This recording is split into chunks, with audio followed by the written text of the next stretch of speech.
centre d'Armentières, en pays ch'timi. La ville natale de Lynn Renault rénove et elle n'y va pas par 4 chemins.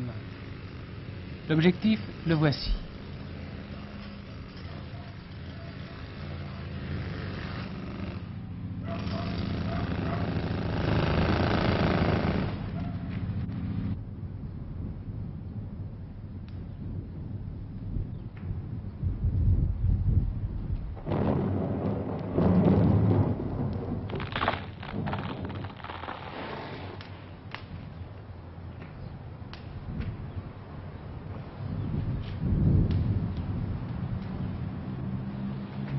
Que fabriquait cette usine?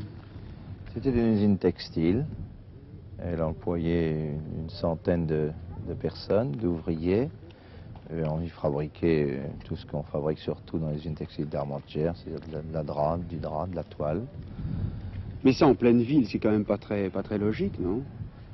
Non, c'est la raison d'ailleurs pour laquelle petit à petit les quelques usines textiles et autres d'ailleurs, puisque même les brasseries qui se trouvent de l'autre côté de la rivière vont aussi disparaître. Parce que je vois encore, il y a encore des cheminées, puisque nous avons assisté à l'abattage d'une cheminée, il y en a encore une là-bas derrière.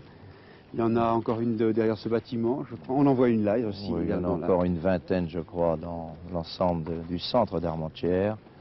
Et petit à petit, celles-ci, bien sûr, vont disparaître.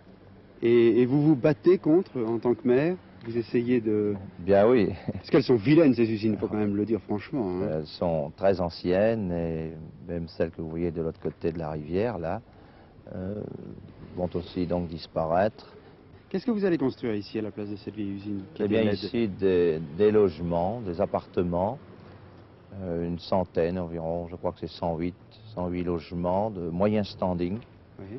Et est-ce que vous avez un souci de replanter des arbres, de faire des pelouses? Ah oui, oui, dans ce domaine-là, il n'y a pas de problème sur Armentières, puisque nous venons d'être désignés par la Fondation nationale de la sauvegarde de la nature comme la ville du département du Nord qui a fait le plus pour la nature, en espace vert, etc.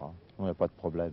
Donc vous allez continuer à vous battre dans ce sens-là? Ah oui, ça c'est... Mais il n'y a pas des gens qui viennent vous dire, monsieur le maire, c'est bien gentil, on pense aux arbres, aux espaces verts, on enlève les usines, mais ça va peut-être enlever des emplois aussi, hein? Oui, dans une certaine mesure, mais je crois qu'il ne faut pas perdre de vue que la ville d'Armentières a été l'une des toutes premières dans la région du Nord à décider l'aménagement de zones industrielles. Nous en avons une dont l'occupation se termine.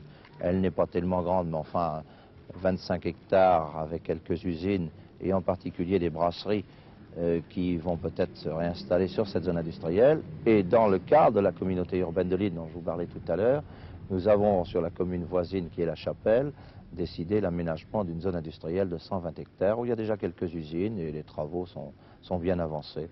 Donc il n'y a pas de problème. Donc on peut améliorer la ville, la rendre plus jolie et ne pas supprimer l'emploi. C'est ça.